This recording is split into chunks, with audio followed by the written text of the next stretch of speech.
Et avec Anissa Mbida, Nico Saliagas. Ce matin, Anissa, la réalité rattrape la fiction car on va pouvoir à terme créer la photographie d'une personne ou imaginer la photo d'une personne et ce à partir d'une simple trace ADN. Quoi. Un cheveu, de la salive. Exactement, encore plus fort que dans les séries américaines. Hein. Donc imaginez, comme vous le dites, hein, on ramasse, je sais pas moi, un cheveu ou un poil qui traîne par terre, vous le mettez dans une machine et là, brrr, elle vous ressort la photo de celui à qui il appartient.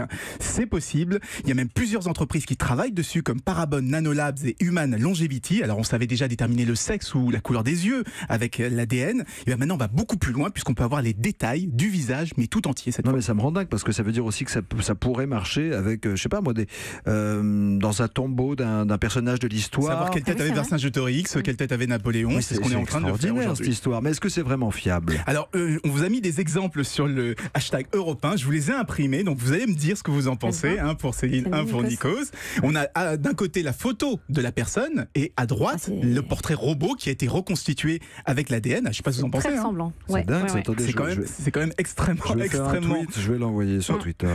C'est très ressemblant. Alors il y a quand même quelques limites. Hein. On n'a pas tout dans l'ADN. Hein. On ne sait pas par exemple laquelle est la coupe de cheveux de la personne. On ne sait pas si la personne a de la barbe, des boutons ou si elle porte des lunettes. Donc il y a quand même quelques limites, mais ça marche plutôt bien. Non, mais c'est déjà utilisé dans des enquêtes de police, sérieusement?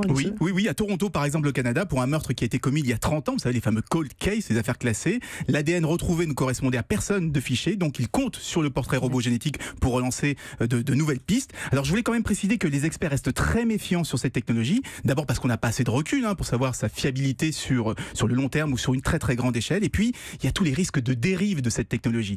Par exemple, il y en a certains qui veulent pouvoir prédire la tête qu'aura leur enfant quand il sera plus grand, quand il sera adulte. C'est pas beau. Donc vous imaginez bien, on comprend pourquoi ce genre de technique doit être resté mais alors parfaitement encadré aujourd'hui.